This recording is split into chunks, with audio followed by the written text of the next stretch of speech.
As many of you know, we have a very special guest with us here today. His name is Trey Sellers. He is the Vice President of Enterprise something at Unchained Capital. But many of you actually know that I have been a very pleased client, for lack of a better word, with Unchained Capital for over a year now. I think it's well over a year now, and I can't speak more positively enough about my experience there. Many of you know that. I know as a result of me talking about my experience at Unchained Capital that many of you have actually decided to go over to become clients of Unchained Capital as well. But today, guys, we're going to bring online with us Trey Sellers, who is integral over at that operation. We'll talk a bit about what's going on in the Bitcoin space or the Bitcoin community, the Bitcoin world, for lack of a better phrase right now. But more importantly, I'd like to give Trey an opportunity to address you about all the things that Unchained Capital is doing to address many of the concerns, some of which I will touch upon today. Some of the concerns which I believe will only grow in time. I want Trey to speak to us about what Unchained is doing about those concerns, especially on the side of security and self-custody, where he sees the business, where he sees the trend of self-custody going. So it's going to be a really, really interesting session here today. So guys, without any further ado, what I'd like to do is bring Trey on. Let's do it. There you go. How are you, Trey? How are you doing? I'm great. Thanks so much for having me, Oliver. I'm really excited to be here. Well, it's an honor for us to have you here, as I mentioned in my brief little intro there. Most of our members are very familiar with Unchained simply because I use you. I use Unchained, and I speak incessantly about my experience there. I do know that quite a decent number of our following has either followed up or become clients of Unchained as well. Um, but never enough. So we'll talk about some things regarding that. But um, Trey, what I'd like to actually start off with is when were you born? I was born in 1984. No, I'm sorry, not that born. Nobody cares about I that. am almost When 40. were you You're orange outing me here. pilled? When were you orange pilled? When When was were I you orange? When reborn, was I Trey? reborn? uh, I first heard about Bitcoin in 2011, I think. I came to this whole thing from like the liberty side, libertarianism and Oh, how to like gain sovereignty over your life. Was really into that stuff. Ron Paul back in 2008 was kind of my orange pill moment for the libertarian side of things. Um, actually, quite a number of Bitcoiners became Bitcoiners through their experience with Ron Paul. Really interesting. yeah, it definitely is interesting that uh, over the years, Bitcoin hasn't really been fully steeped into the libertarian culture as much as you would think it would be. Bitcoin is liberty money, in my opinion, and there is no better way to effect the type of change that we all want to see in the world in terms of allowing people to live their lives freely and take control over their financial destiny, as well as be able to look after their families Absolutely. and be able to not be subject to other people's whims about what they should be doing with their lives. Then Bitcoin, having control of your own money, not relying on somebody else for that, and not accepting that other people can arbitrarily print money at your expense, because that's exactly what's happening, is a key and critical part to seeing liberty grow across the globe. And that's what Bitcoin represents to me. Um, it's not just about building my own wealth, which is a very important part of this. Let's not like mince words here, or let's not pretend like this isn't Absolutely. That's an an important integral part part of of it. this, Sure, right? sure. Bitcoin is the ultimate savings vehicle, and a very important part of growing global wealth and people's personal wealth over the next 10, 20, 30, 50,000 years, right? That's how I Right. see Absolutely. it. Well, Trey, that's really, really interesting. 2011 is early. You mentioned that, obviously, it Heard rang a about, bell when heard about. I heard first about it in bought Bitcoin 2011. Yeah, in that's very 2014. OG. In Very OG. 2014 is I when I didn't first bought even, I, I, I just, I guess I was so wrapped into my own world that I actually did not, I heard about Bitcoin very late. But anyway, you mentioned that Bitcoin um, is a great savings vehicle. And this is something that we actually talk about quite a bit. Um, uh, I am constantly telling my Bitcoiners, if I can say that Bitcoin obviously is the greatest savings technology the world has ever had. And in recent times, savings, the ability to save properly for our future has been basically taken from us. Um, and this has been, in my opinion, very systematic in nature, where the ability to plan for your future has been robbed from us. It's literally been taken from us. And I believe that that's been certainly by design. And the money that we are basically forced and compelled to give our lives, our energy for, our time, our effort, we're taught to basically spend our entire lives for a money that is actually not intelligent to save in. And so for the first time in quite a long time, savings is that the ability to save and plan and secure the future of your family has basically been restored for us, for the human race, for the most part, because this is a phenomenon that has affected the entire world. The ability to build and save for a better tomorrow has been taken from us, and Bitcoin has come into our world, has basically come into our existence to deliver that ability back to us. So um, that's very, very powerful. Very, very powerful. Do you remember when you made when this connected, when Bitcoin connected with you deeply enough to where you said, you know what, I have to start buying this? Do you remember that moment? I started buying a little bit every month in 2014, and Mm, not enough though. damn. Here's what happened, right? I got That's to a point where uh, where my beautiful wife started questioning, like, what are you doing here? You're throwing our money away. I listened to her. You should always listen to your wife. This is one exception where if I could go back, I would take that back. I stopped buying. I still have those sats, but it wasn't until late 2018, 2019, where I really actually started understanding what Bitcoin was. So I bought it in 2014, but I didn't understand it. I didn't understand anything about how it worked. I didn't really understand or grasp the significance of a fixed supply money that can't be debased, that can't be, using money that other people are printing for free is not a really good way to save, as you were talking Right. about. Absolutely. But if you opt into a monetary system that nobody can control and nobody can print more units of for themselves and their cronies, uh, that is part of that liberty mindset that I was talking about. But you didn't approach it this way when you But I first didn't I started. didn't see it that way. I thought, oh, kind of cool, libertarian money, whatever. Maybe I'll get a little bit now that it's easy to buy on Coinbase back in 2014. And then when I finally started to, I would keep coming back to it every year or two, and doing a little bit more digging, a little bit more following of people. And I eventually found some of the right people to help me to understand what I was actually looking at. And Now, from there, I'm sorry, at that time, were you self-custodying the Bitcoin, or was it oh, just basically on Coinbase? it was on Coinbase Gotcha. through probably 2018 or so.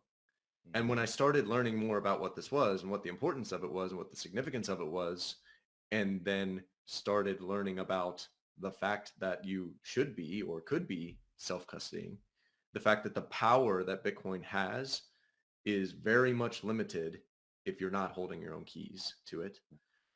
That when that started resonating with me, that's when I started taking those next steps. And I just did it on my own a little bit at first. It's very nerve-wracking when you're first Yeah. getting into this and you're like taking control of this. Is it going to show up? Can I actually spend this thing? What happens if my phone goes away? Right? Which is, I was using a phone, a mobile wallet at first, as a lot of people do. And that's great for small amounts. And we can get into Sure. what that looks like from a trade-off standpoint when you're talking about the different options for self-custody. But when I really started to get it, that's when I started feeling comfortable allocating much more capital, my personal capital, to Bitcoin, moving away from kind of dollar cost averaging into stock market index. I also came from a history of the financial independence, retire early community, which you and some of your followers may be familiar with. And it's all about saving and investing as much as possible, as early as possible, and living in a frugal manner so that you're being very intentional about the spending that you're having so that you can get to a place where you have financial independence and that you don't have to work for your money. You can choose how you want to spend your time and all that. So I was, until that 2018, 2019, I was very much down that rabbit hole. And I still am, but I use Yes. a different savings vehicle now, right? Right. I'm no longer DCAing into the stock market and an index where that's not investing, by the way, that's saving. But it's a very subpar instrument for saving. Well, Bitcoin That's right. fixes this, right? So now my excess cash flow, my dollar cost averaging, that's going toward Bitcoin because I recognize it as the apex predator of savings technology. And that's how you view it too as well, right? Absolutely. Absolutely. So you had your epiphany, if I can call it that way, around 2018 or so, and began to see this as something that addresses, um, you know, some of the real key problems regarding financial freedom, independence, being in control of your own money, and not and placing your future and the lives of your family in the hands of other men that control the value of the money that you're forced to work for and supposedly save. That happened for you around 2017, 2018, 2019. That's still relatively early. I came into the space. I began actually studying or looking at Bitcoin very seriously in 2019. I would spot check it around 2018. Mhm. Um, I told my audience that in 2019 that we were preparing to sort of enter into the Bitcoin space, but largely just like you, more so as a trade, more so as just another financial product that we Yeah. can take advantage of. Um, and that epiphany for me, we struck for the first time actually in March of 2020, so the timing was right. But Yeah, I'll I say. had I think I mentioned to you, I had over 9,000 people following me into this Bitcoin play of ours. Some of them are actually here with us today. But at that time, my epiphany, if you will, basically occurred later in the year 2020, sort of in the latter part of 2020 as Bitcoin began its run. And it happened for me almost in a moment. It happened almost in an instant that what am I doing trading this thing? What am Mm, I doing selling this thing? mm, And the switch happened right here with my audience. Everyone understands that we were in this largely to make fiat gains. And the almost instant move from going to it being just another vehicle or tool to use to gain more fiat, we basically made the switch right here to make this freedom. that Bitcoin is freedom. Um, I even do my best to communicate the fact that I don't see why there is a major reason to ever sell this outside of emergencies, outside of life intervening in one way or another. But when is freedom overbought? When do you go back from freedom? When do you sell freedom to go back to a state Yeah, where what are you you going to don't sell it have for? freedom? You're gonna sell it back into dollars that other people can Right, print. right. Now, And again, like Bitcoin is a tool, it is money. So that's right. there is something to be said for saying, hey, I've got this savings vehicle, I've got this money, and I want to use it as part of funding my lifestyle. You know, we just so happen to be in this unique moment in history where Bitcoin's adoption curve is accelerating, and it's Yes, still so early, as they say. Uh, very. so agree, hold on to it as long as humanly possible. But it is still a tool. It is still something that we should use in service of our goals. And so it's not Yes. some kind of like sacred thing that thou shalt not ever touch once it's been purchased, right? Just So that I where think it's we important to are keep in the that in mind. cycle, yeah, where we are in the cycle, I just believe that every person ultimately, based on where we are in Bitcoin's adoption curve, you will regret selling. The Yeah. same way people in 2014 regret, 2016, 2000, you're going to regret that. But yes, at the end of the day, it is money. It's a tool. As we approach more of the medium of exchange part of the Bitcoin adoption curve, I think that, its use on a day-to-day basis will start to basically increase. But we're in the burgeoning store of value phase. And so that's where you get basically number go up in its most exponential way. Hmm. And so if there were a time to think about using it on a day-to-day basis, this is not it, in my opinion. And that's why, and that's actually basically, in my opinion, what the message of companies like yours, Unchained Capital, is. Let's sock this away for a bit.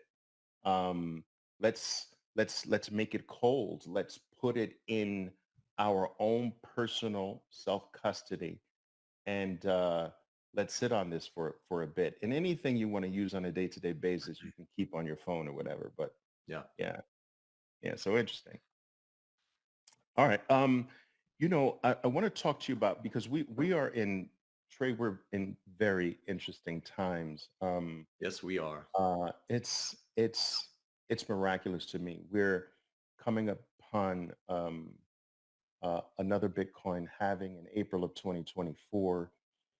We have what I believe to be imminent spot Bitcoin ETF approvals after 10 years of attempting to do this. We also have presidential election year, which all of the halvings occur on. We also are coming into a period where I believe, or a year where I believe that monetary policy will change and interest rates, as dictated by the Fed, will be brought down.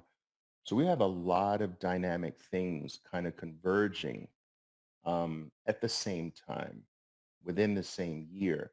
What I want to ask you about is what are your thoughts regarding the spot Bitcoin ETFs? I believe there are 11 that are slated to or looking to be approved in the next several days to next several weeks. What are your thoughts on that? Do you see that as a positive for Bitcoin, the space, your company? Do you see that as a positive for hodlers of Bitcoin? Or do you see it as a negative? Do you see it as a threat? What are your thoughts?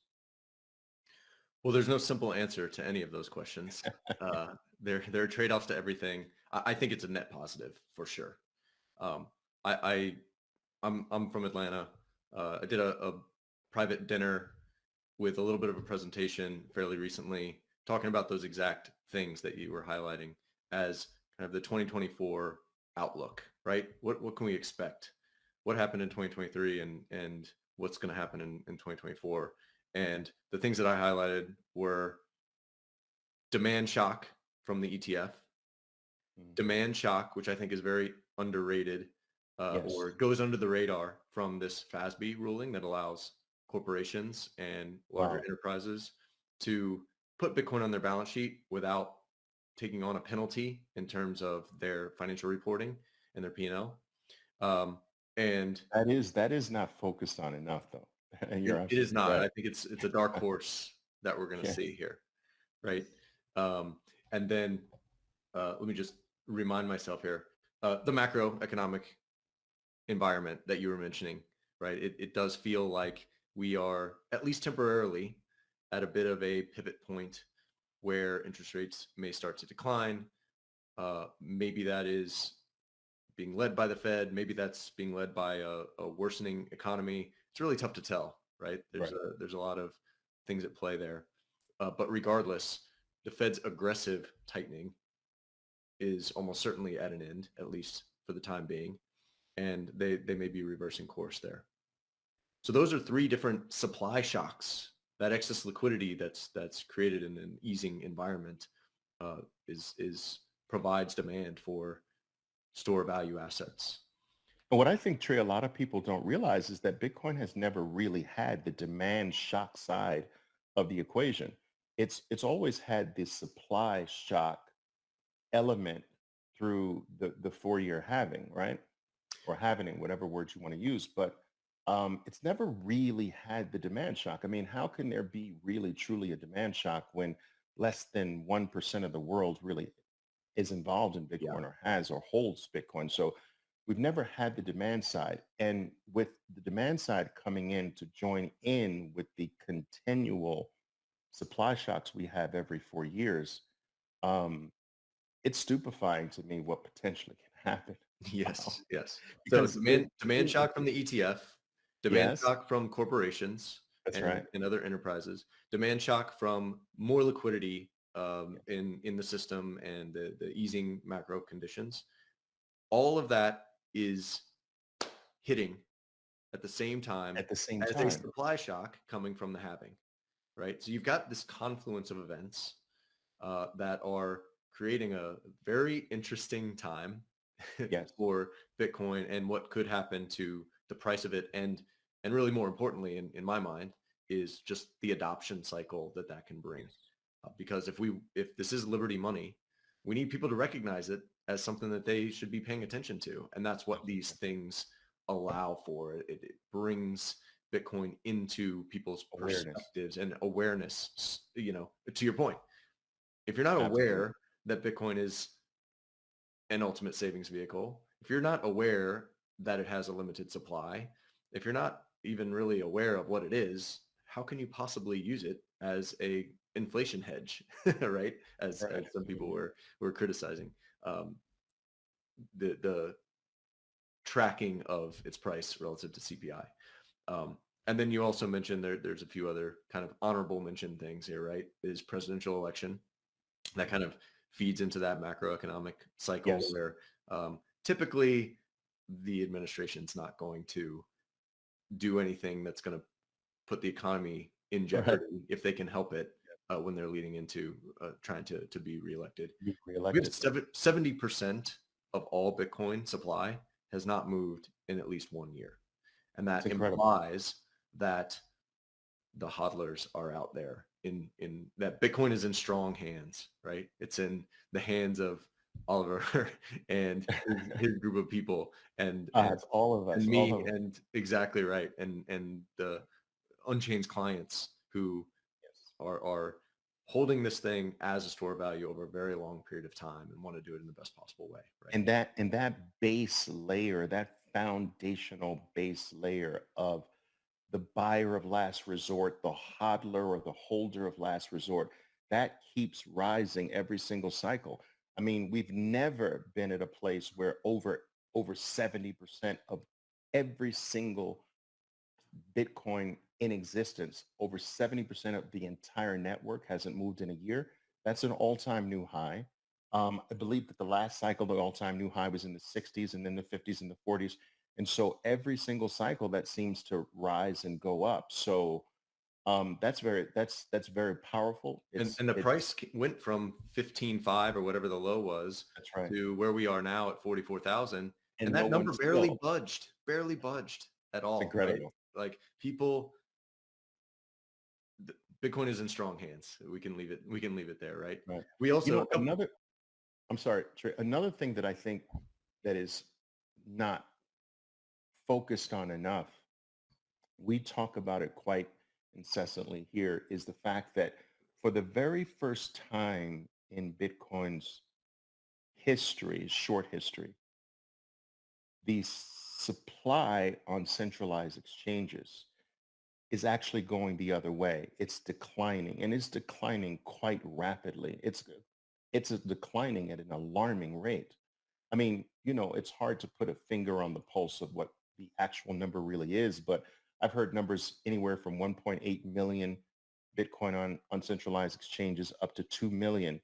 But if you were to look at the supply on centralized exchanges ever since they came into existence, throughout most of Bitcoin's life, that has been rising, because initially, obviously, people were they could only self-custody Bitcoin, but as centralized exchanges began to become more populous in the community, more and more people transferred their Bitcoin from their self-custody, from their computers, from these antiquated ways of securing it onto centralized exchanges.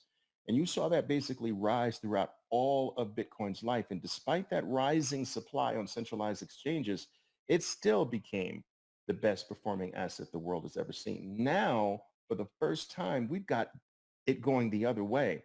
People are pulling their supply off of these exchanges. Now, you add that to all of the things we just mentioned, that it's just a freaking powder keg.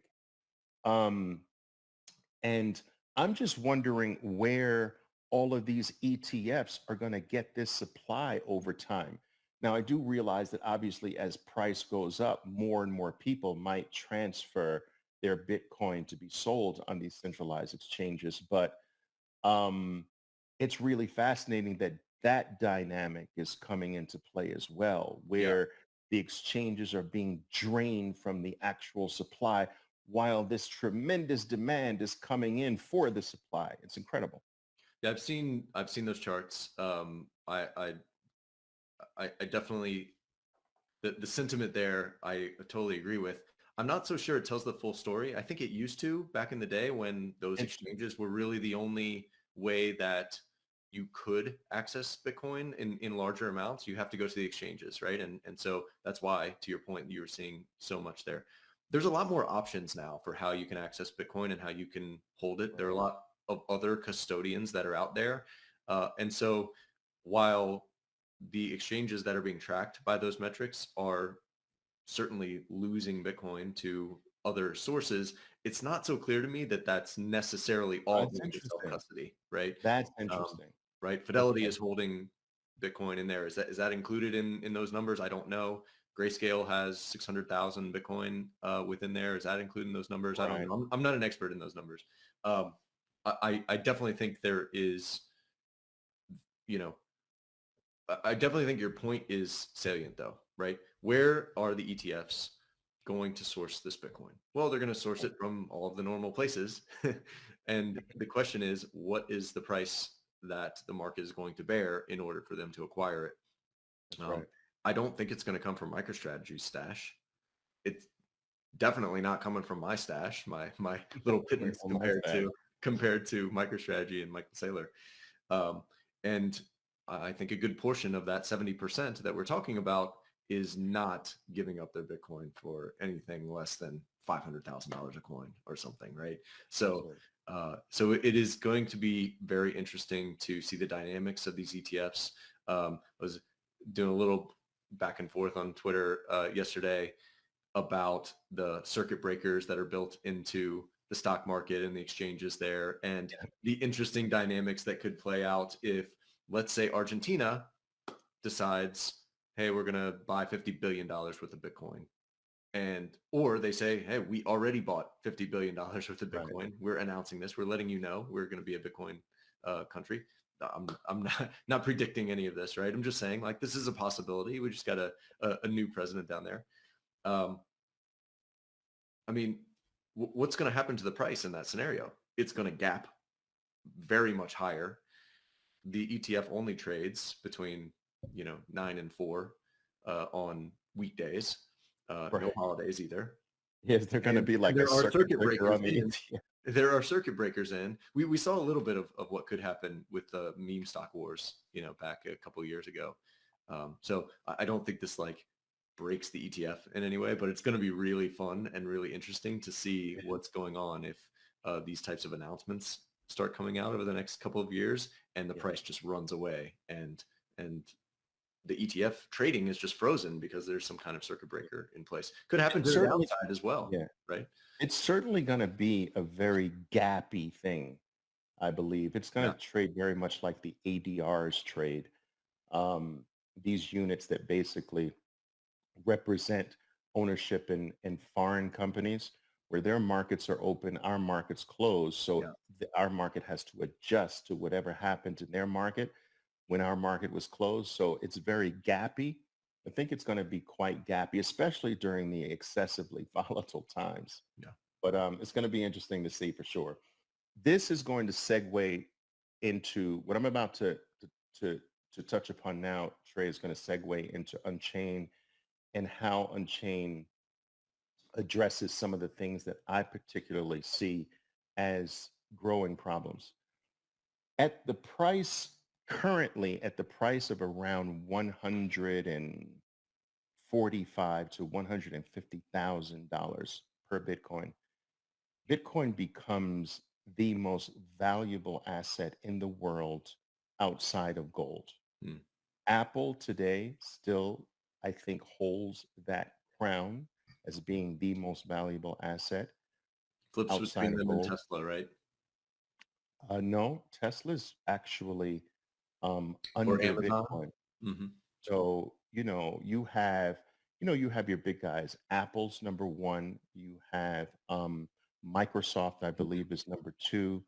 But there are 8 to 9 others that are ahead of Bitcoin. Well, I have silver is actually in there as well. But the point I'm trying to say is that, in my opinion, $150,000, given the fact, let's assume that Apple doesn't, or any of these other 7 or 8 ahead of Bitcoin don't actually explode in price as well.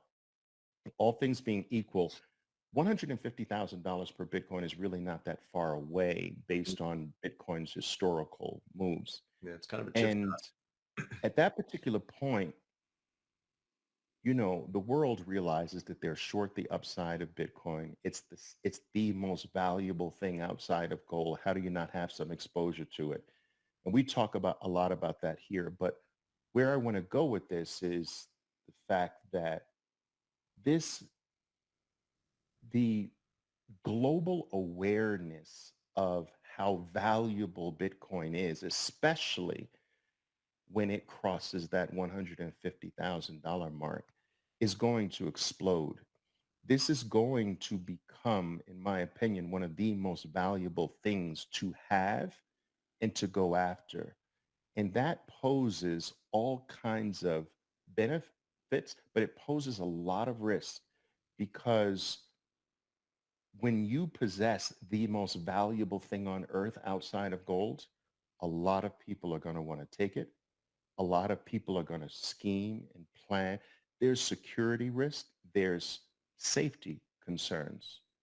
And I believe that these concerns only grow in time because as almost everyone in the world becomes more and more aware of its value,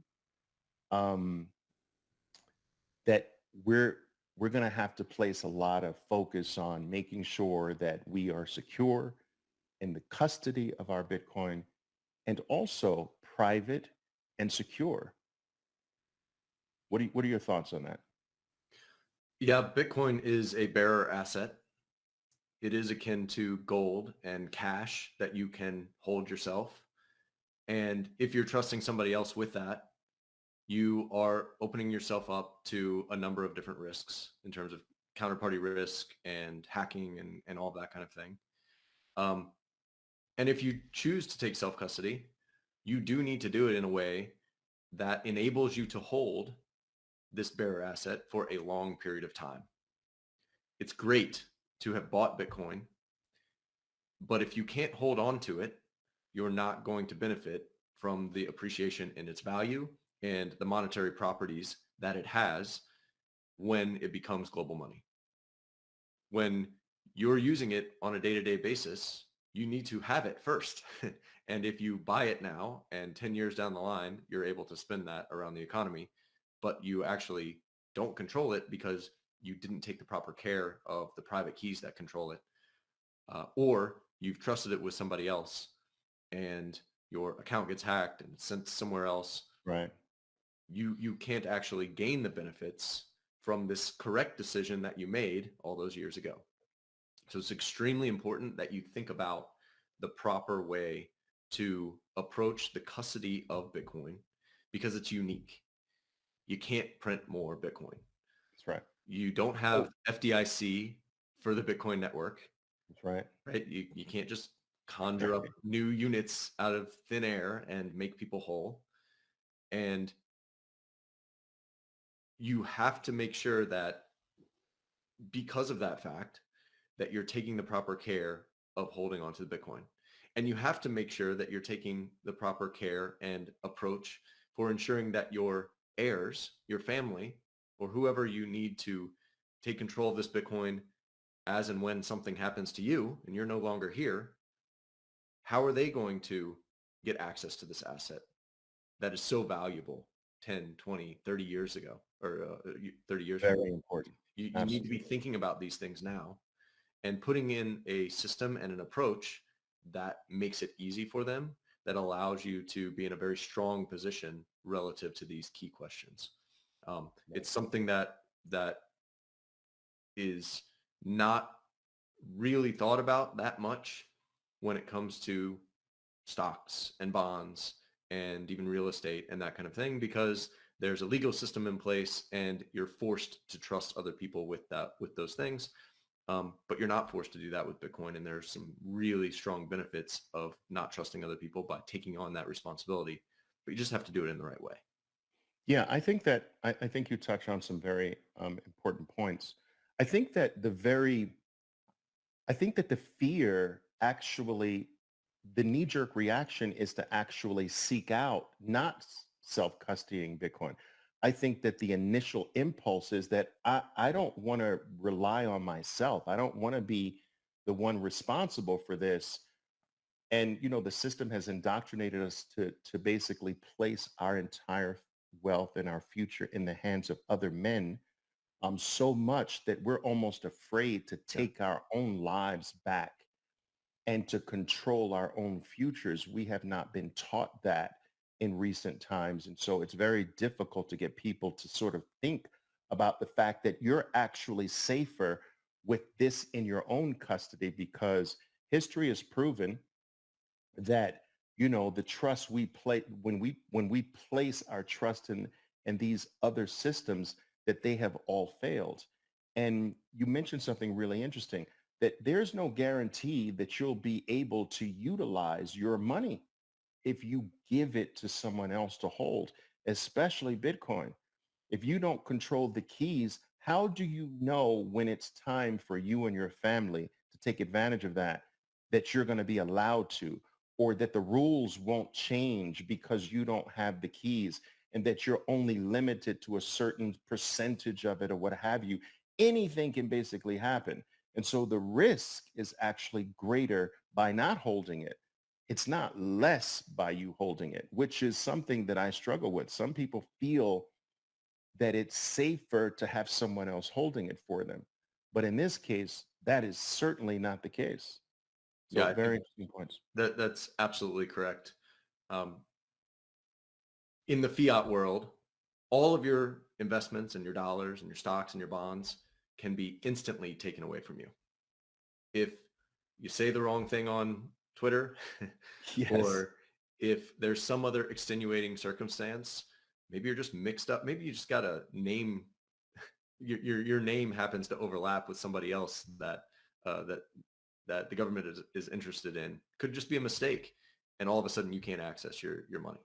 So I'm not Right. saying that like you necessarily have to have 100% of your wealth in Bitcoin and stored in self-custody. Some people will take that approach, but at least as a hedge, you need to make sure that you've got Bitcoin and money that you control, right? That you have access to unilaterally without having to ask permission. It's so important. I like this question here that comes from one of our Bitcoiners. What if the rules change outlawing self-custody? What are your thoughts on that? They could. First thing I'll say is I'm actually very optimistic about Bitcoin's future in the U.S. and the rules that are governing it and all I am that. as well. I am as I think that the there has been a groundswell of recognition of Bitcoin as a legitimate asset. The ETF is proving that there's a lot of fear mongering around the things that Elizabeth Warren is putting up, but the odds of things going in that direction are very low, in my personal opinion. So well. take that for what it's worth. I Uh, don't think that what she's got any major legislation passed throughout her entire career, right? um, that's my understanding. Okay. Um, what if the rules change though? Right, there was 6102 in for gold back 1933. back in 33. Well, I think the conditions there were very much different. Very different. Probably don't need to dwell on that too much, but it is a possibility. What if things change? Well, let's just look at the counterpoint. If you already don't control your Bitcoin and they make Bitcoin illegal, it's already gone, That's right. instantaneously lost. If the rules change and you are already controlling your Bitcoin, you at least have an option there. You can take some time to assess the situation and know that your Bitcoin is safe, at least for the time being. And then you've got a choice. I'm not going to give anybody any advice one way or another on how to approach that situation. It's obviously very volatile and sensitive and personal in terms of those decisions, but at least you have that decision. And so that's what I would say there, right? Um, you absolutely have lost your Bitcoin if it's outlawed and you're trusting somebody else. You don't have that option. So let's get into a good, strong position, a strong Yeah, negotiating position, and then we can make our decisions based on the facts and circumstances as and when that might occur. that's right. All right. So I just want to address my group here just for a second. Guys, we were just speaking about the fact that most people feel safer with someone else in control of their wealth, someone else in control of their own family's future. Bitcoin has basically come to change that and reverse that mindset, reverse that thinking, that it's time for us to be 100% responsible for our own lives, our future, our personal wealth, that trusting other people and other organizations has failed us, and it has failed us over and over and over again. Today, our own wealth in banks, in financial institutions, we seek permission to access our own life savings. We're told that we can only withdraw up to a certain amount of our own money out of a bank on a daily basis. If you were to walk in and ask for every single thing you have, you would be questioned, have to fill out forms, which is basically a form of you asking another man, another entity, permission for what you have built for yourself and your family. It is time to change this mindset. It is time to change this approach through self-custodying our own future. And it is time to put aside the fear of self-custody, because it is time for us to be responsible for our own lives and responsible for the future of our families. And that might take a little bit of work. That's perfectly fine. But it takes a little bit of work, and there's always a small price for freedom. And so I don't want anyone here thinking that it's safer not to self-custody. It's safer to self-custody. It's safer to safeguard your own keys, because I believe the day in the future is coming where you won't be able to own your own Bitcoin. They're going to force you to cash out for their piece of paper. Instead of you wanting to get the Bitcoin back, you're going to be forced to accept the paper value for it, and maybe at a discount. I believe that you won't be able to withdraw or access it in the future um, according to your full wishes or desire. I think that your access in the future potentially can be capped. We don't want to deal with any of that stuff. All of these things have happened throughout financial history. It is time for us to take full control of our own future. Right now, Bitcoin is our future. It's time for us to be responsible for our own freedom. Bitcoin is freedom. All right. Unchained Capital has come into existence to help us do that through a variety of ways. And that's what we're about to talk more specifically about now. All right, Trey, I just wanted to kind of summarize everything we just said there. Yes, sir. Yeah, All right. one quick other point there, just to kind of wrap up that question about outlawing. Bitcoin is global. It's not money that is controlled by a specific, government or nation state. It is global, and we don't have a global rule set. Maybe some people want that, but we don't. There's a lot of contentious natures there. So the rules that apply in any given country are going to be different than the rules that apply in others. And so it's just important to keep that in mind, that just because Elizabeth Warren is, hemming and hawing about the U.S. laws and what she wants here, even if that were to happen, that doesn't mean that self-custody is outlawed around the world. And Right. that doesn't mean that it can't change again in the future. I mean, that, it's important to just recognize that there is no off switch here, right? There is Right. no off switch for Bitcoin. It is global in nature. And so that resiliency that's just built into those facts, again, allow for more optionality for what you've got, as long as you take it Right. upon yourself to grab onto that responsibility, right? And it's really not all I'm that really, difficult, actually. By the way, we'll yeah, talk about this, but if you can drive a car, you can hold your own Bitcoin keys. absolutely, sure. And I'm really not overly concerned. My people here know I'm not overly concerned with banning. Um, First of all, the United States couldn't even ban TikTok, which is basically controlled by a nation state that we have some serious issues with. In addition to that, historically, what happened when the United States tried to ban alcohol or drugs? And like you said, it's only one country.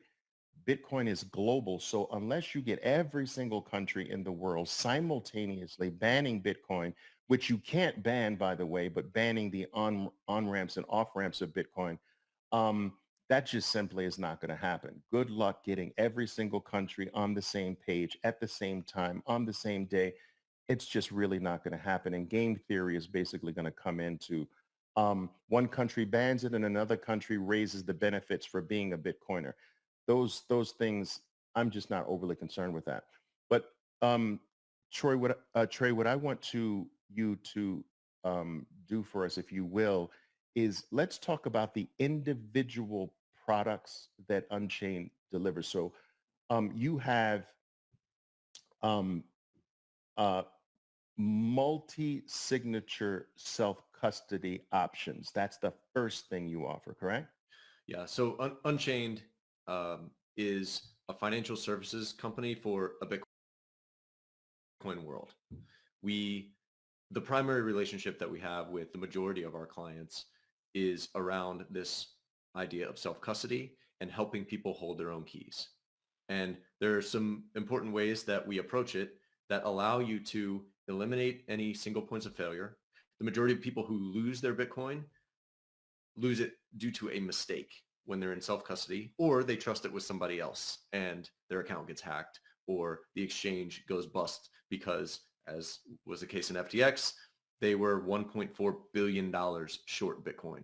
And even though the price of Bitcoin declined by 70% during that time, you're short Bitcoin, you would think you'd be making money in that scenario. No, It's right? the low one. You're short Bitcoin by $1.4 billion and the price declines by 70% and you went bankrupt, right? So that's how people lose their Bitcoin the majority of the time. They trust somebody else with it or they make a mistake in their approach to self-custody. So it's actually not theft but of any kind or hacking that is really high on the list. It's trusting other companies, other firms, other people with the keys, with the custody, like a centralized exchange, and making a mistake yourself with your own Bitcoin. Yeah, yeah, absolutely. I mean, I think this idea of theft is, and the $5 wrench attack is very potent. It's emotionally, very important for us to be thinking about that, and it is a Very risk. small. But it's in the grand scheme, it's a smaller portion of the ways that people lose their Gotcha. Bitcoin.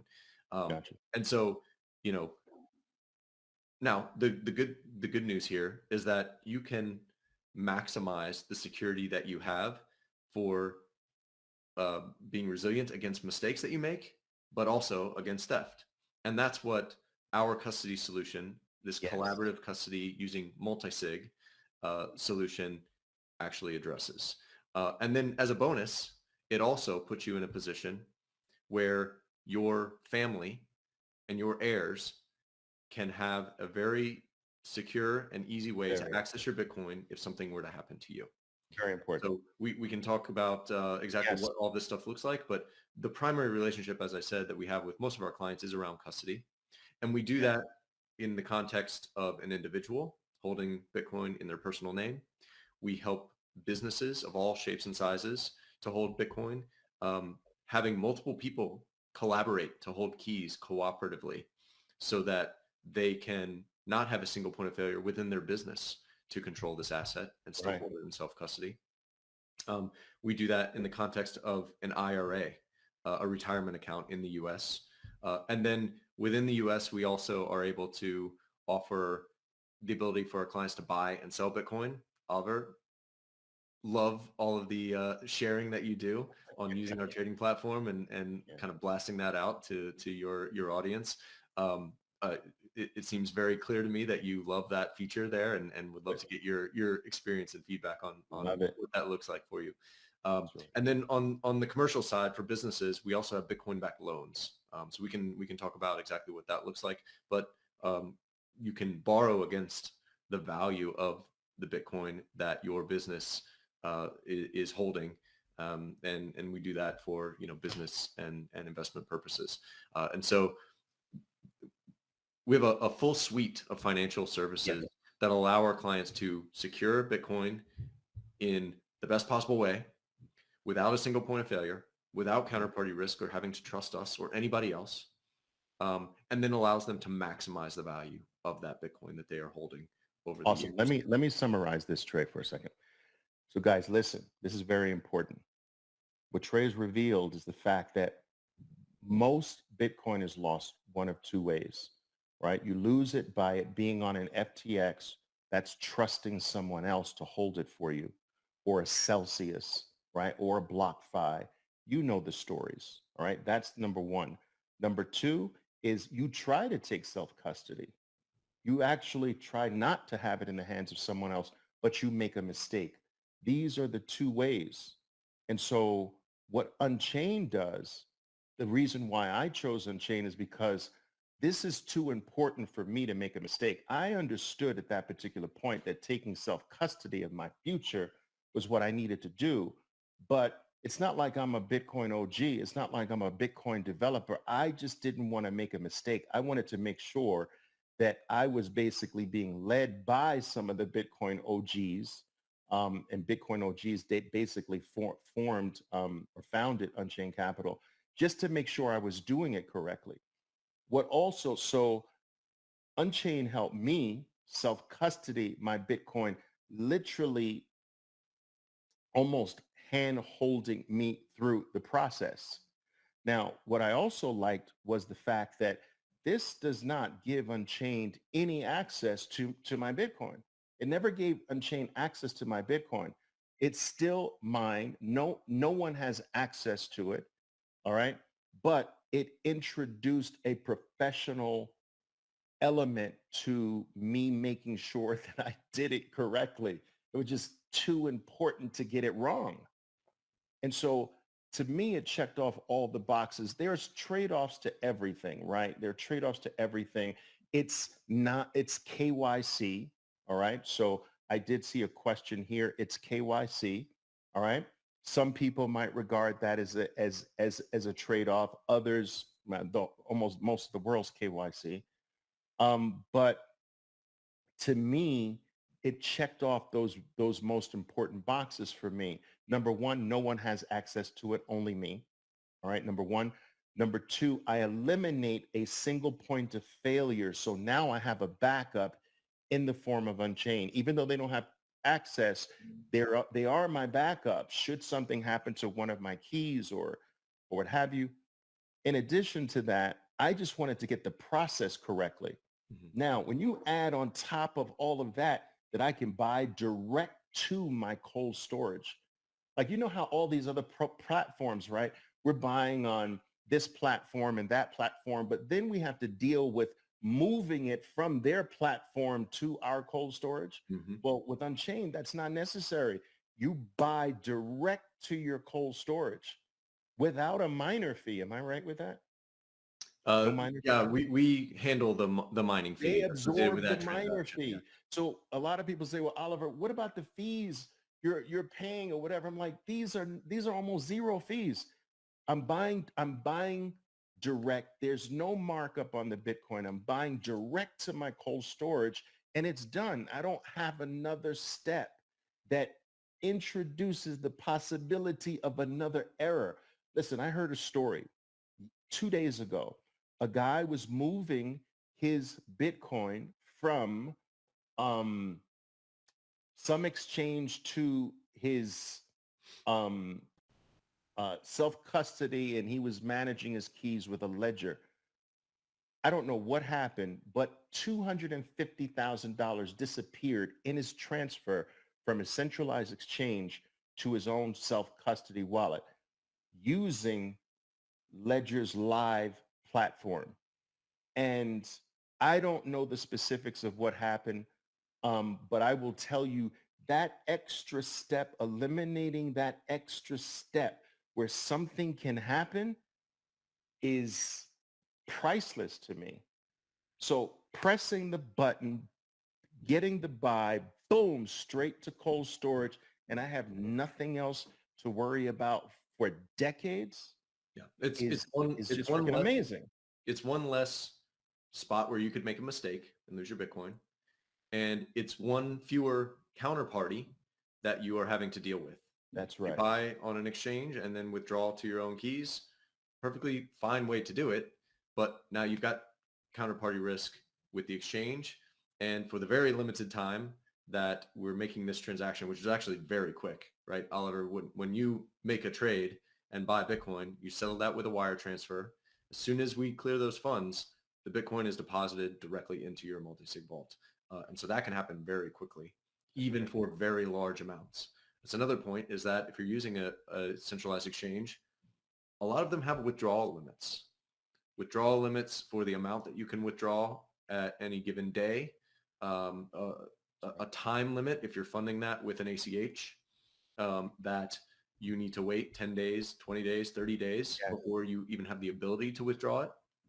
And that's, part and partial to using an ACH system, which has the ability to claw all these funds back. So we don't need to get into the weeds there, but there are a lot of really important considerations just for how you are buying Bitcoin and doing that in a really good way. Okay. Good question here. Is Unchained services available in all states in the U.S.? We are available for the custody and our IRA in all 50 states and the majority of the world. For trading, there are 4 states that we are still working on getting money transmitter licenses and the proper licensing to be able to provide those trading services. New So York, self-custody, most of the world. self-custody, most of the world. New York is one of those states that at this point in time, for Always. various reasons that Oliver knows, I'm sure, all too well, they are notoriously difficult to deal with in terms of licensing and all of that. And so we're still working toward that. We certainly plan on getting to all 50 states at some point in time. Hopefully within the next year, we'll see. But for now, the majority of the U.S. is able to use our trading platform. Yeah. Just an interesting question here. Bill Baker says that he had to pay a wire fee to purchase using Unchained. Yes, your bank charges you to wire. Will you ever offer an ACH offering instead of wire funds? Yes, we are working on that. The goal of Unchained is to allow people to interact with the fiat world and the Bitcoin world as seamlessly as possible to secure their Bitcoin wealth in a way, again, that has no single point of failure, that they don't have to trust anybody, and that they have a team of experts around them so that they can do things the right way, so they can get things set up, so they can get their questions answered in the right way. We are going to be expanding the fiat side of those services in a much greater way over the next year or two. And so one of those things is allowing for a wider range of ways that people can manage the fiat side of their balance sheet within our platform and within our ecosystem, as well as the Bitcoin side. Available Awesome. in Germany, yes. All right. What about Australia? Yes. Australia, Austria, yes. Awesome. Awesome. Let's see here. What else do we have here? What about Canada? Yes. Yes. Maybe I'll just directly address all of this, right? So we are a regulated financial institution in the US. And so as Oliver was discussing, there is a KYC trade-off here. In large part, that is related to the financial services that we offer, but it's also very important for us to know who our clients are so that we can help them with the key that we are controlling as part of this multi-sig setup. Maybe this is a good time, Oliver, to show a few visuals and just talk about, excuse me, the high level way that all of this works in terms of how we can bring up those slides now using our platform and all of that. Awesome. Just let me quickly take care of this. How do I access Bitcoin in an unlikely event that Unchained ever goes bankrupt or gets shut down? Let me just try my hand at this very quickly, Trey. Yes, first of all, you never not have access to your Bitcoin. You are in full control at every moment, every second of your life. It's Unchained that does not have access. You are the one that have access. You have the right to utilize your Bitcoin at any moment of the day, at any moment of your life, at will and at whim. All right. So remember, this is self-custody. It is not Unchained holding the custody. This is the whole point of this, right? You have custody. You do anything you want to with your Bitcoin. All right. Should Unchained go out of business, they're the holder of one of your three keys. You still have two keys. You still have complete control over your Bitcoin with those two keys. There is a configuration file that you need to save so that you can basically reconfigure, I think, the whole multi-sig setup. But Unchained going out of business does not put your Bitcoin at risk because Unchained does not have access to your Bitcoin. This is a very important point to understand. This is self-custody. They are only helping you self-custody your Bitcoin properly, all right? And they are holding one of the three keys. So should you lose one of your keys, there's that backup, okay? And if they are not around, you have your config file to reconfigure, I think, the other key. You can maybe explain this a little bit better. And you still don't need Unchained. But as long as you have access to the two keys, you're fully in control of your Bitcoin. I don't know if you wanted to add something to that, Trey. Yeah, that's all correct. Oliver, I think this is a great time for us to just give an overview of exactly what does this collaborative custody model look like, yes, and how does it work at a very high level, which is going to answer a lot of those other questions, and I'll make sure to layer that in. Sure. So this is not a presentation. This is merely just meant a few slides here to help aid my description of what multisig Agreed. is and how this process works. And you could see, unchained.com, go check out our website. You can follow me on Twitter at @TS_Hodl. And then I've got a personal website, treysellers.com. Yeah, Okay, guys, so make sure you follow Trey. You might have some questions you can shoot to him as absolutely. well. And be familiar with the Unchained website. All right, let's go to the next slide here. So the first thing to say, which we've talked about here, but let's just like bring it back to the fundamentals. Bitcoin is always controlled by private keys. You need those private keys in order to spend the Bitcoin. Bitcoin doesn't vanish out of thin air. It's a ledger that is tracked across the globe, across hundreds of thousands of computers. And the Bitcoin is always there on the blockchain, so to speak. But the question is, who controls that Bitcoin? If you're trusting a centralized exchange, they control the Bitcoin. They control the private keys, assuming that they have it, which FTX did not. When you take self-custody, you are controlling the Bitcoin yourself. You are putting yourself in a position where you have unilateral control. And you can do that with a single key. And here are a few ways that a lot of people use a single key. They use a hardware wallet like a Trezor or Ledger or Cold Card. They'll use a mobile wallet. A mobile wallet has all the functionality of creating transactions and managing your Bitcoin, and then signing those transactions to send it. But it's all built within a mobile app, maybe on your iPhone or your Android application. And that private key is stored on your phone. And then another way to control Bitcoin in single signature, as we call it, single signature, a single key, is to use some software that is just running on your computer. And so the private key there is secured on your computer, and your computer is connected to the internet, and your mobile phone is always connected to the internet, and it's always with you. And then this hardware device, a Ledger, Trezor, or Cold Card, even if you're using it in single signature mode, it at least is not connected to the internet. These are devices that are built specifically to generate private keys in a random way and to allow you to sign for transactions when you want to send your Bitcoin somewhere, in a way that it severs the connection between the internet when you are creating those private keys and when you are signing transactions. So this is hardware specific for that purpose. And this is what we call cold storage versus hot storage or hot wallets, which you're seeing in the two options on the right there. So this is single signature mode. You are controlling Bitcoin by a single private key. And that introduces a lot of control over your Bitcoin instead of trusting somebody else. But it also has the trade-off of being a single point of failure. If somebody else that is not you has access to that private key, they have access to your Bitcoin. They don't need to ask your permission or anything like that. This secret information that is the private key, if they have access to it, they can spend your Bitcoin. It also means that there's a single point of failure to your mistakes. If you have a single copy of this and it's secured in your home, and your home, God forbid, burns down, and that private key material is destroyed, your Bitcoin is no longer accessible. You cannot sign a transaction with that private key because that private key has been destroyed.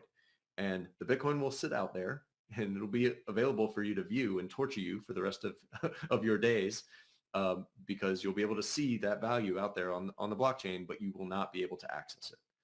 And so those are the kind of trade-offs that Oliver and I were talking about in terms of taking self-custody and the responsibility that you have when you're holding Bitcoin private keys. Multisig is functionality that is built into Bitcoin. Thank you, Oliver. It is not anything that Unchained has created. It's not proprietary in any way. It is built into Bitcoin, and it allows for you to protect your Bitcoin behind multiple keys, with a subset of those needing to sign a transaction before the Bitcoin can move. So we express this generally as M of N. So you have a total number of Bitcoin private keys protecting the Bitcoin. That's the N there on the right. And then the subset that is needed to sign a transaction is M. So common ways of doing this are 2 of 3. Oliver, if you can go to the next slide. and 3 of 5. So these are nice balances of trade-offs with having not a full quorum of those keys needed to sign. If you have 3 of 3 and you lose one of those keys, your Bitcoin is inaccessible. But if you have 2 of 3 and you lose one of those keys, you still have access to the Bitcoin because you can use the other 2 keys in order to move it and react to that situation. 3 of 5 is also a common configuration. Unchained only supports 2 of 3, at least for now. And there's a reason for that, which is that for the vast majority of individuals and even most businesses, 2 of 3 strikes the right balance between complexity and the ability to easily spend your Bitcoin and secure it in the best way. 3 of 5 introduces a lot more complexity and a lot more things that you need to protect with only marginal benefits in security. And in some cases, that complexity can work against you in terms of security. So for individuals, we absolutely are strong advocates for 2 of 3 being the best solution here. Oliver, one more slide here, and then we can kind of get back into the conversation. What we do at Unchained is help our clients to set up a 2 of 3 multisig vault where our clients hold 2 keys and we hold 1. Our clients holding 2 out of the 3 keys puts them in complete control over the Bitcoin. They have unilateral, permissionless access to it at all times, whether they're using our platform or using another open source tool that this configuration is compatible with. You don't have to ask us for permission. If Unchained goes away, you always have access to your Bitcoin. But because we have that third key, we are in a position to help you recover in case something happens to one of those 2 keys that you are controlling, or if something happens to you, we are in a position to help your family, your heirs, to securely access the Bitcoin in accordance with your estate plan. And so a large portion of the focus that we have on when we're talking with clients is around that inheritance related question. What happens to my Bitcoin if something happens to me? This solution is extremely elegant way to solve that problem, to put your family in a position where if the Bitcoin is going to them, they can actually access it when that time comes. So another important consideration when you're talking about self-custody and something that we proactively address with our clients. So this is the configuration for how all this works. I don't have any more slides here. Again, it just meant to be a visualization for helping to explain what this looks like. And the last thing to say, and then we can get back into the conversation, Oliver, is that Unchained provides best-in-class support for our clients. Best-in-class service from the time that you sign up with us and choose your path for onboarding and all the way through supporting you throughout your Bitcoin journey and being there to help you react to any kind of issues that you might be facing, as well as then being there for your heirs, for the people who are inheriting that Bitcoin from you if something were to happen to you. And we have a kind of a range of options that our clients can choose from as they're coming on board, as well as getting that support from us in an ongoing fashion, which we can dig into. But that is the overview. Now, once you've secured your Bitcoin and you've got this, unseizable wealth in your possession here, then you can access some of the other financial services, assuming that we can offer them in your location and jurisdiction, that kind of thing. So Trey, there's the trading, which gets to the IRA and which gets to those commercial loans. So there's the collaborative multi-sig, which we just talked about. There's the ability to borrow against your Bitcoin if you currently now, I think the policies change, is if you're an LLC, right? You have the ability to borrow against your Bitcoin, and I'll let you touch upon that in just a second. Sure. If you like. You offer in a Bitcoin IRA product as well? Yes, sir. All right. And you offer, what's the term for it? Inheritance services? Yes. An inheritance solution to make sure that you are in the appropriate position to make that process easy for your family. All right, that covers a lot of bases. Now, Unchained did recently change their loan policy. I actually took out a small loan using Unchained against my personal Bitcoin, just to test it out so that I could talk to to my people here. And I've come to know that the policies changed to where personal loans against your Bitcoin are not available now, only if you're an LLC. Can you Yeah. explain why that policy change occurred? Yeah. So we have historically offered personal loans. That changed in January 1st of this year. And that was a proactive reaction to some external requirements that we're facing with some banking partners that we're dealing with. Gotcha. We are working on reinstating that. I can't give an ETA there, hopefully within the next year or so. But our commercial loans for businesses, for business and investment purposes, remains in operation. And so while we work toward being able to relaunch those consumer loans, for now, those business loans are still available. We work with a lot of businesses. We work with a lot of mining companies. We work with a lot of mom and pop shops where there's just two partners who are collaborating, each holding a key in that multisig. All the way up to large investment funds, family offices, enterprises, corporates, you name it, right? We have experience in helping to craft the appropriate setup that matches the governance structure and organizational structure that those entities have, and a range of options for being able to do that. All right. And so, Awesome. Uh, People who are interested in a Bitcoin IRA, can they transfer an existing Bitcoin IRA over to an Unchained based IRA? yes. And that is the majority of our clients who come to us, who find us through that IRA. That's what they are doing. That doesn't mean that you can't create a new IRA and make your contributions in accordance with the rule set that's associated with IRAs in the US. But the majority of our clients, they've got this wealth that's locked up in the fiat world. It's at Fidelity, it's at TD Ameritrade. They don't have any access to Bitcoin. The ETF has not launched yet, so they don't even have that as an option. Maybe Right. that's coming next week. We'll see. But regardless, that's not real Bitcoin. And our clients recognize the value of holding real Bitcoin in their own in their own control, and that's what our IRA provides. So that same 2 of 3 multisig security posture that you're setting up for your personal or your business Bitcoin, you can also do for retirement Bitcoin, for retirement accounts in the US. It's a standard IRA where you control 2 out of the 3 keys for that Bitcoin that's in that IRA. And so you can roll that in, or roll it in from a 401k, or transfer it in from another IRA, and we will purchase the Bitcoin on your behalf and deposit it directly into your IRA vault.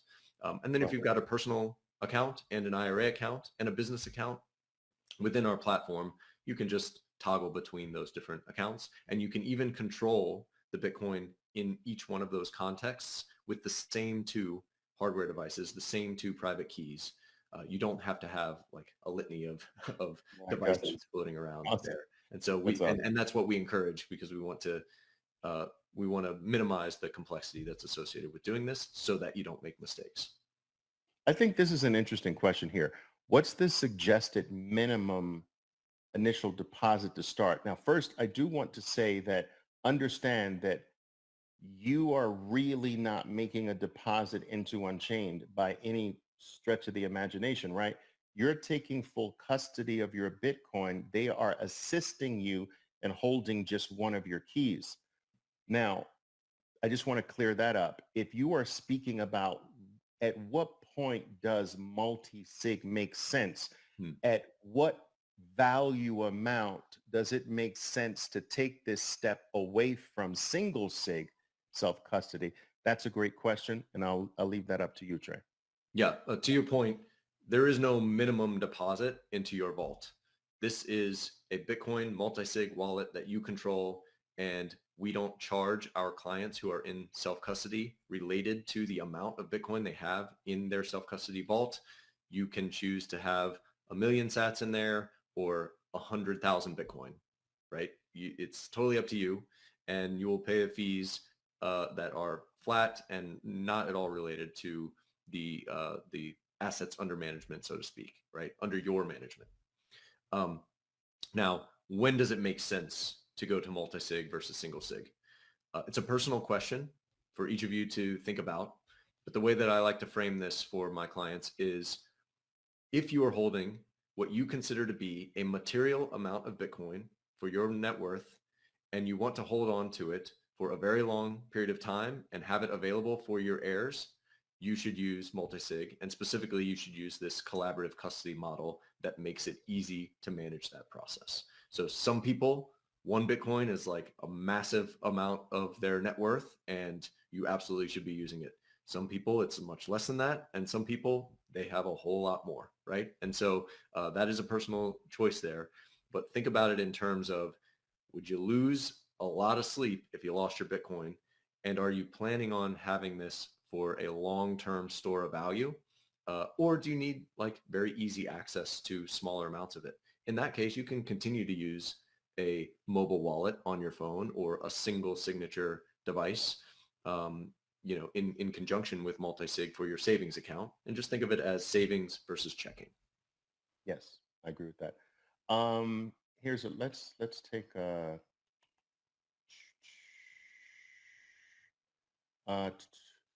so we addressed we Unchained is available in Germany.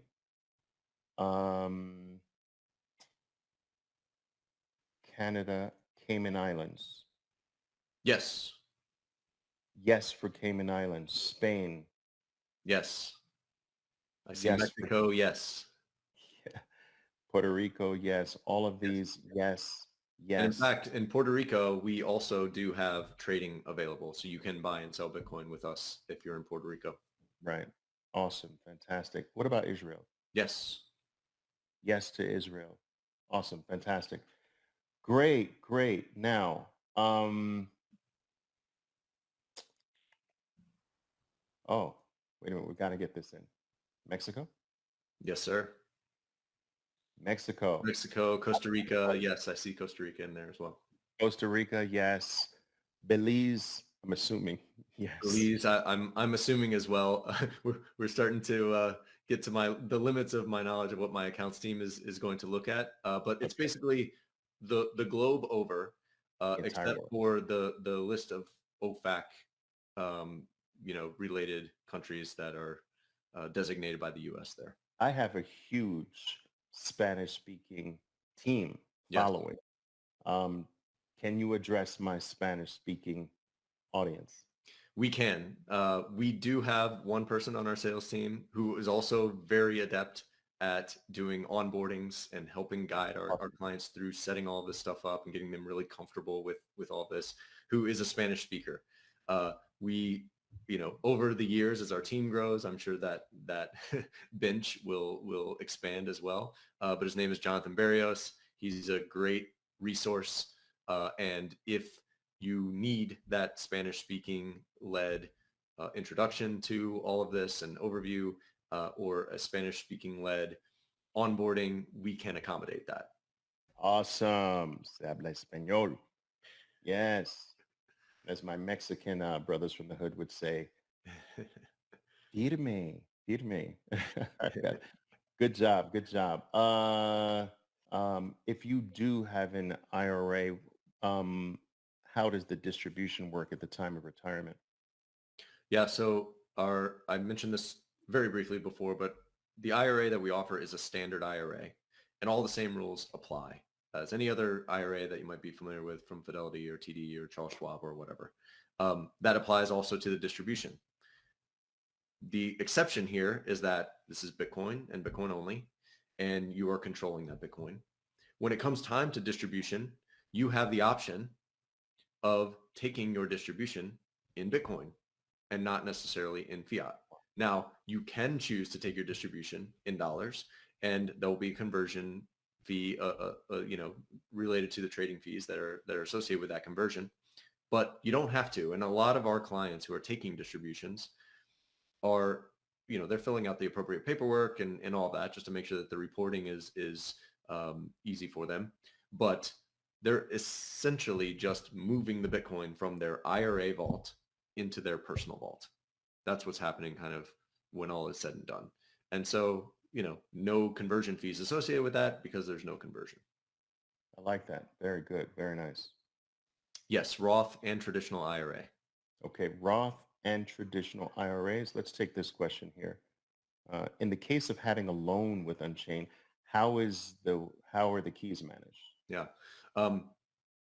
We also leverage 2 of 3 multisig for our loan product. This is the reason that we are still here, that we've survived multiple cycles, all of this volatility that we've seen over the last, 6-7 years that we've been around, is because we approach everything that we do in a fundamentally different way. And that includes our loan product. So in that 2 of 3 multisig vault where the loan collateral is being held, you control 1 key. You obviously can't control 2 keys because if you did that, you'd have full control over the collateral that you're putting up for that loan, and you would have control of the dollars that we're lending. But with that 1 key, you can be cryptographically sure that the Bitcoin has not moved, has not been commingled with anybody else's funds. We, as part of the loan agreement, have no legal ability to rehypothecate or lend out the Bitcoin that is associated with your loan. It is sitting purely as collateral for the loan. That gives you the highest level of assurance that you're going to get the Bitcoin back at the end of that loan term. Now, Yes. you hold 1 key. Unchained always holds 1 key. And then we work with a third-party key agent who holds that 3rd key. And so in the scenario where there are margin calls and you are unreactive or need to be liquidated for some purpose, that key agent does have the ability to help us with that process. But those stipulations are very clearly laid out in the loan agreement that you're signing with us. The question is, how do you handle RMD for an IRA? An RMD is a required minimum distribution. So we kind of touched on that in terms of this question more generally about distributions. Again, all the same rules apply. So if you're required to take a distribution because you are of age and all of that, you can take that in Bitcoin, you can take that in fiat, totally up to you, but the same rules apply. Someone wants us to make sure we mention that Unchained also works with inherited Yes. IRA. Very good. Yes. If you have an inherited IRA, you can also, transfer that into an Unchained IRA.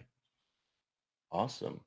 So here's very interesting because I'm going to put you on the spot here, Trey. I would like, I know what the regular cost is. I'd like to see if you might be able to do something special for us in terms of cost, but can you talk a little bit about cost? Yeah, absolutely.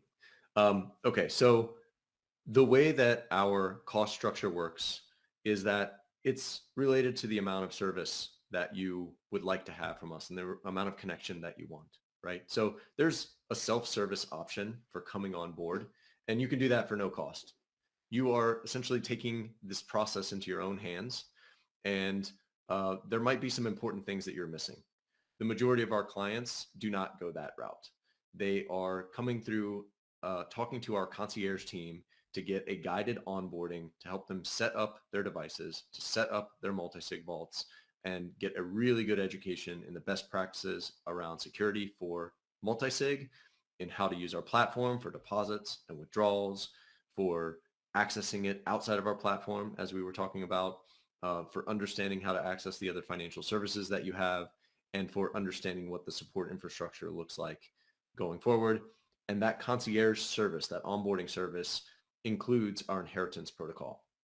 The cost for that for an individual is $750. That's a one-time cost. As I said, it includes that inheritance protocol, which is $300 for the service that you're getting if you want to self-onboard and get that on its own. So that includes all of that.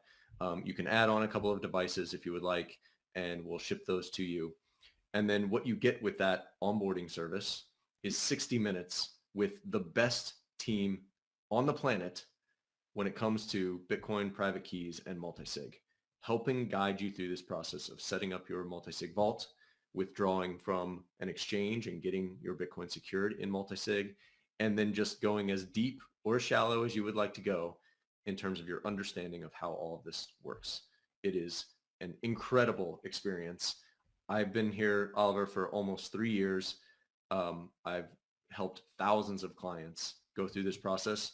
Never once have I ever heard somebody say, wow, Trey, that was like such a waste of my time and money. Never happens, never going to happen.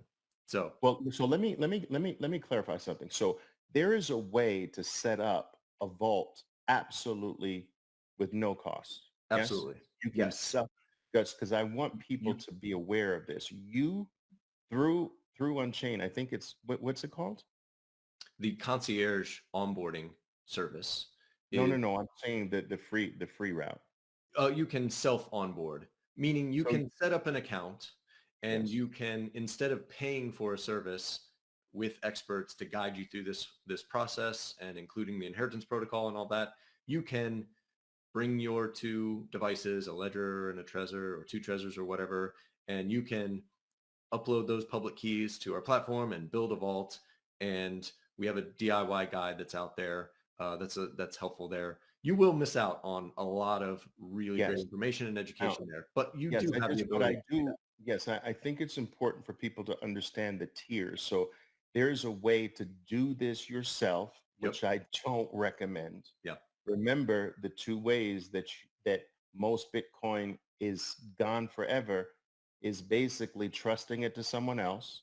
And even when you're trying not to trust it to someone else, the big way of is making a mistake. This is too important for our future to make a mistake. Yep. So while that option is there, it's not something that I recommend, but I do want it to be clear that there is a way to create it yourself without any help whatsoever.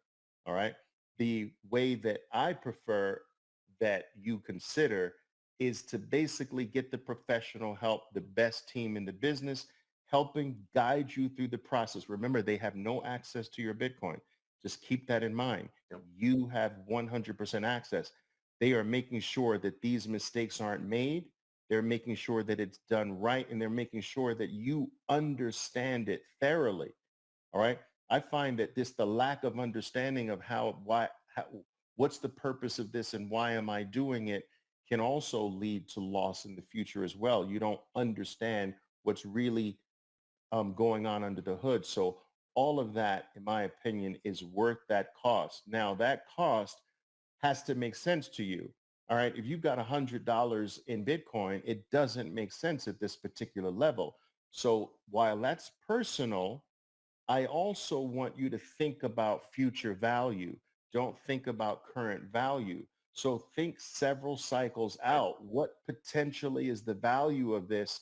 And while it may not financially seem to make sense based on today's value, it might very well make sense 2, 3 cycles down the line for your family. All right. So think forward. Don't think today. All right. I'm Yeah, sorry for interrupting. absolutely. Think about it in terms of 10x. If what you own now, multiply that by 10x, if you're going to lose sleep with the way that you custodying or protecting that Bitcoin, you should probably get ahead of that. Our time is very valuable, and we've got, hundreds and thousands of clients coming to us every single day. And, they are willing to make that investment in the security of their Bitcoin.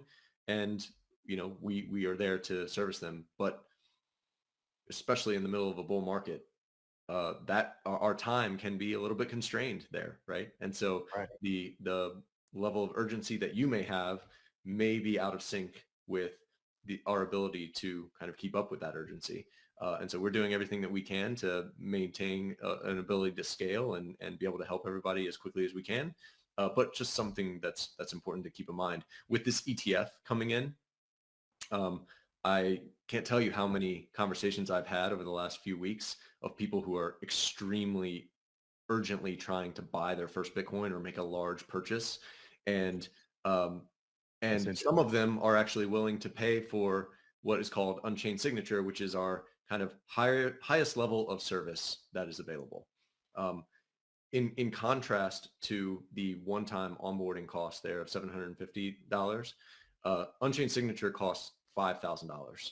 It's an annual cost, but it includes your onboarding. It includes any what we call premium support. So let's say that you've got your Bitcoin in self-custody.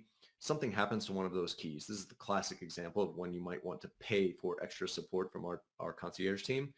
Something happens to one of those keys and you just don't feel comfortable swapping it out for a new one and sweeping the funds into a new vault without somebody guiding you through that. It's a perfect example of a time frame where you might want to spend $250 for a premium support session, which is what we charge for that time.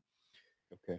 With Unchained Signature, you have unlimited premium support there. Anytime you've got any kind of question or issue that you need the concierge team's guidance on, you're actually paired up with somebody who you've got a direct relationship with.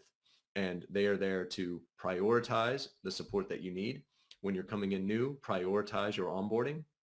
When you need to set up a new account, prioritize getting that new account set up and that purchase made that you want to do. So it's all about access to our team in a prioritized and proactive manner on an ongoing basis. So proactive account management. And then we also do exclusive events with our signature clients with a lot of the thought leaders in the space. We just did one on Friday with Tour de Meester, and he was giving his update on the macro environment and the Bitcoin market and what he sees for 2024. 60 minutes with Q&A, like very, very valuable stuff there. And then it includes, as I said, all of the fees that you would expect from the personal side of your Bitcoin. So that onboarding cost of $750, the inheritance protocol that's built into there, you get all of that as well. And then one thing that I do need to mention is that historically speaking, we have not charged any kind of an account fee for our personal accounts. And that is going to be changing fairly soon. For our new clients, we'll be announcing this pretty soon, there will be a $250 annual cost to having a personal account. It's very minimal, nothing that's overly crazy there. But for a very long time, we have underpriced the value of our key being included in this collaborative custody model with our clients. And so we are correcting that. And I want to make sure that that's very clear and transparent. All right. So that first level is no longer going to be free. Is that what you're saying? The onboarding piece of it will still be free. The account itself will have a $250 annual cost to it. I'm confused. So, all right, let's do it again. Sorry. Yeah. I'm sorry. I'm confused. It's important for me to understand it because I'm going to get bombarded with a lot of questions after you're long and gone, right? So, so this, what is now going from no cost to having this cost? Having an account and having our key involved in this collaborative custody model with you to help you protect your Bitcoin and be there to sign a transaction if we need to. Yes. That is the new cost that will be applied here coming soon. That's $250 per year. The service to help you onboard, or so to speak, lack of service to help onboard, that is, there's still no cost there. There's not like a setup fee or something like that. It's just an account fee that is going to be, charged at the time that you are creating that account. So you still have the option for self-onboarding and not paying for concierge service, but there will be an account fee, $250. Will be an account fee for the confusion there. That's all right. All right. This is Bill Baker saying is this for new clients and all old clients get grandfathered in? It will initially be for new clients only. Sometime in the second half of 2024 is when that will apply for existing clients. And so there will be a grandfathering period, but that is not the case, indefinitely. Okay. All right, this is a good one. Can you move Bitcoin from your current exchange to Unchained, or can you only buy on Unchained? We know the answer to that. Yes, of course, you can withdraw Bitcoin from an exchange into your vault. There's no cost to doing that to us or anything like that. You have full control as to the Bitcoin that you are depositing into your vault or removing or withdrawing from your vault because you've got those two keys. So what our interface is, what our platform is just an interface to the Bitcoin network. It's a wallet infrastructure that helps you coordinate transactions and manage the balances that you've got in different Bitcoin addresses.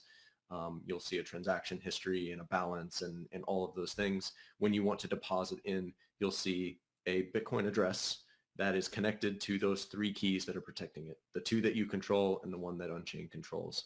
And so when you're withdrawing from an exchange, you'll copy that Bitcoin address and paste it into the withdrawal function on your exchange. And what happens on the exchange side is that they will create a Bitcoin transaction. They will sign it with their private keys. Remember, they control that Bitcoin until you take self-custody. And then they will broadcast that transaction to the Bitcoin network. And once that transaction is broadcasted, you'll be able to see that balance update in the platform right there. So please understand this, guys. Unchained has an OTC desk through which you can actually buy Bitcoin directly to your vault. Directly, which means that you don't have to transfer it later. Directly to your vault, it's there forever.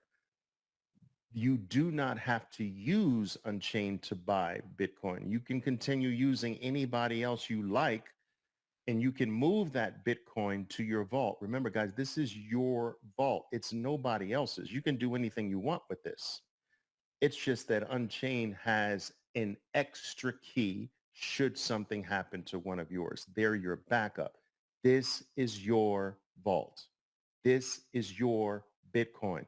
There's no permission here. All right. There's no needing Unchained's permission for anything. It's yours. That's right. I need you to understand this. Okay. You can do anything you want. You can withdraw anything you want.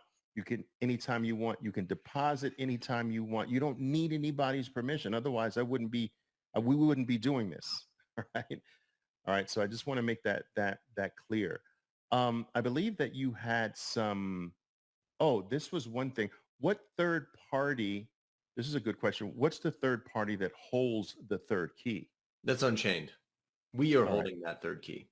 And so this is an important question beyond the literal question here, which is that we are holding that third key.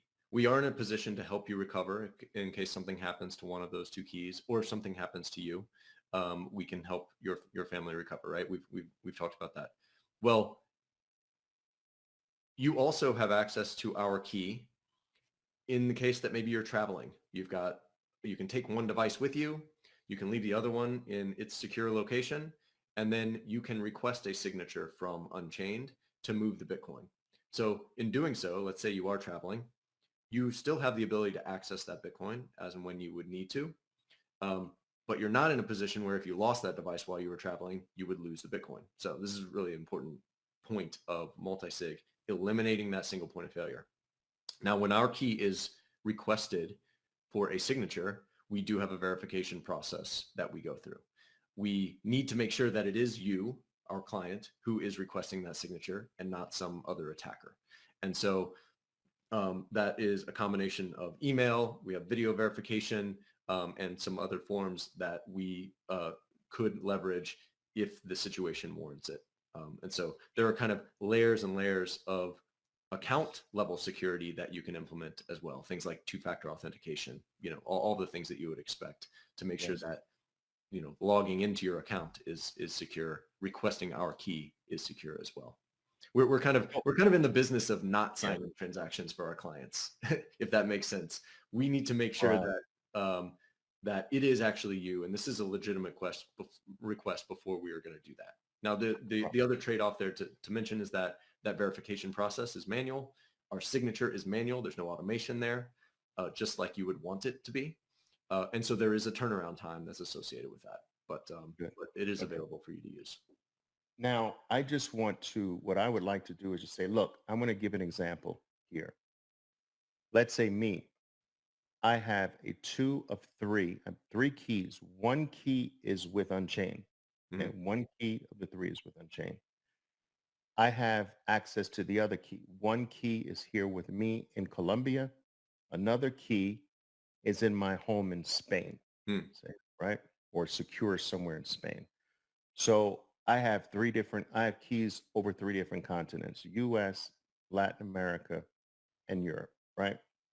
If I want to unlock, I have to actually take my key in Colombia, travel to Spain, join them together to make the transaction. All right. But I can use one of my keys and contact Unchained to be my second signer. You need two out of the three. You need 2 out of the So, 3, and it doesn't matter which 2. and it doesn't matter which two. So as long as I have one and there's Unchained, I can unlock my Bitcoin. Without Unchained, if I don't want to involve Unchained, I have to travel from Colombia to Spain or back from Spain to Colombia and join the two keys together. Now, that's an extreme scenario. I'm extreme. All right.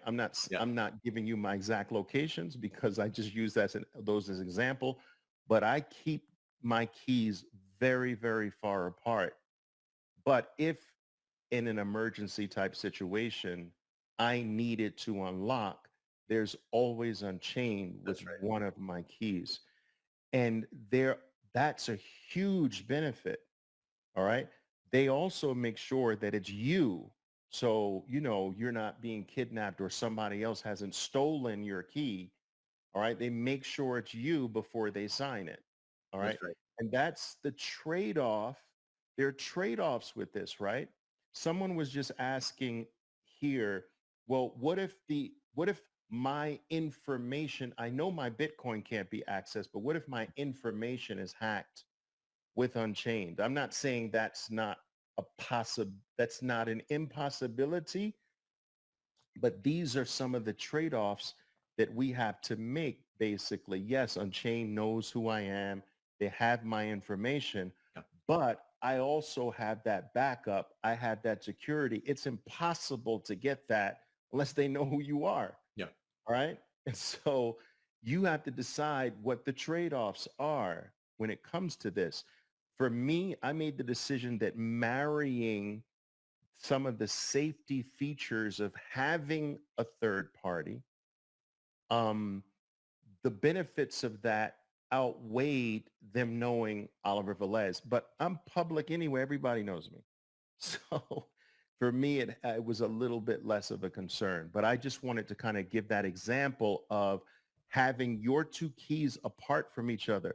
All right. You're doing nothing by having both sitting in your kitchen Yeah. You might as well drawer. use single signature. Yeah, you might as well use single sig. You want them geographically in different locations. Yeah. And you with Unchained you're always unlockable, or you with your own two, you always have access. And because Unchained doesn't have a second one, they have no access.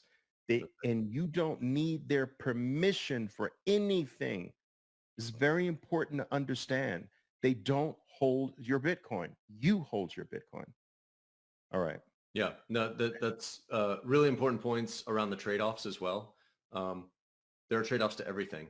And our clients think that the trade-off of giving up a little bit of privacy to Unchained, which we are, they're trusting us to secure that information and all that, is worth it to get the benefits of this collaborative model where we can be there to guide them through it and to be there to support them and to be there to support their family. And in terms of the keys in multiple countries or multiple locations, yeah, you do have a bit of a extreme scenario, so to speak. We definitely have a lot of clients who do that. They have the ability to secure it in multiple jurisdictions. So part of that conversation that we were having earlier is about like what happens if Bitcoin self-custody is banned or this and that. You can play a little bit of jurisdictional arbitrage here by having your keys if you have that available in different jurisdictions. So that's a really interesting point. But Very. most people, let's just like make this practical for people, right? So let's say that you've got a Trezor and its backup. This is key A. And let's say you've got a Ledger and its backup. This is key B. So these backups are also called seed phrases. You need to keep them in two different locations, right? the majority of people will keep key A in their home, in a safe or a lockbox where it's secure there. The second one will be in a second secure location. So that could be another vacation home in Spain or wherever, right? Like Oliver is doing. Or it could be a trusted family member's house in a different town or across town. It could be a bank safety deposit box down the street. There's a trade-off there in terms of the ability to access that maybe on the weekends or something like that. But even if that safety deposit box was drilled, they can't steal your Bitcoin. So it's probably an okay trade-off if you want the extra security that does come from having a safety deposit box in terms of cameras and people being able to get a hold of that. Could be an office location where you lock it up. It could be a vacation home, somewhere else. So that's kind of personal and available to what you have for you. And that's also part of what our concierge team helps you to figure out, right? They help to guide your thinking on what is personal to you to make this the right balance of the ability to access your Bitcoin completely unilaterally and the ability to take advantage of the different secure locations that you might have available. Now there's a third, or call it a fifth thing to think about here, which is that our inheritance protocol is a package of information and material that helps to put your family into a position where they can very easily work with us to recover access to the Bitcoin if something happens to you. The inheritance protocol consists of an extra seed phrase card. So you will copy a copy of one of your seed phrases onto this extra seed phrase card, and you will put that into a tamper evident bag that we provide, along with a couple of letters. And those letters dictate exactly how to contact us and what documentation is generally needed for us to be able to work with them to use our key to make sure that the Bitcoin can securely move in the direction that your estate plan is dictating. So we can't help you with the estate plan part. That's something you'll have to deal with an estate attorney or somebody who's an expert in that and has like the proper licensing there. But what we can help you with is that key succession planning, the making sure that regardless of what your estate plan is saying, that those heirs can actually access the Bitcoin, because that private key material is so important to being able to access Bitcoin. Right. So that is in typically a third location. It's a package that you're giving even to an estate attorney or somebody that you don't fully 100% trust. They can't access your Bitcoin. They don't have enough information to even see how much Bitcoin you are securing in that setup, but they are in a position to react if something happens to you, and it makes it easy for them to work with us. Right. So I see some questions that basically make it necessary for me to say this, to make this very clear. You will need 2 wallets. You will need like a cold card. You will need like a Trezor. You'll need 2 of them. Unchained will have 1. These are really your 3 keys. They are custodying 1 of your 3. You will be in possession of 2. It might be 2 cold cards. It might be 2 Trezors. It might be a cold card and a Trezor. All right. But you will need 2. And it's these 2 that we want you to keep separate. And these 2 give you control over your Bitcoin, or any 2 of the 3. 1 of yours and the one that Unchained has, or 2 that you have. Any 2 unlocks. Because Unchained only has 1, they have no ability to touch or unlock or move your Bitcoin. Very important to understand this, okay? That's right. We will never have access to your private keys, and you will never have access to ours. If anybody ever asks you to give them your seed phrase or write it out, that's something that should never be in digital form. All of this is stuff that we cover as part of that onboarding to make sure that you're comfortable and understand what's happening here, of course. But very important point that Oliver is making is that you control those 2 keys. You have unilateral control of the Bitcoin because you control a majority of the keys. And our key is something that you'll never have access to, but we can use it to allow you to, to enable you to recover from some kind of issue that you might be facing. Now, remember, I see another question. This is cold storage. Yes. This is not hot storage. This vault is not going to be used for filling up your gas tank, guys. All right. This is your savings. This is your That's right. future. This is your base layer of wealth, right? You want to spend sats and have some access. That's a hot wallet on your phone. Do you understand? That's a hot wallet on your phone where you have a small amount of Bitcoin and you go zapping all over the world or what have you. But this is not this. This is your vault. All right. I like that word. This is your security. This is your future. That's right. It's not to be used for daily transactions. Okay. Yeah, you're building your own personal Fort Knox here for your Bitcoin. That's right. And if we go out of business, so to speak, or we're shut down by the government or something like that, you would want to react to that scenario, because in effect, what happens is if one of those keys is lost, now you have a 2 of 2 multisig effectively, That's right. because only 2 of those keys are available. So you haven't lost your Bitcoin. Great, right? But you would want to react and create a new setup and move the Bitcoin into that new setup. Awesome. Okay. All that said, our key is one of the most, if not the most secure on the planet.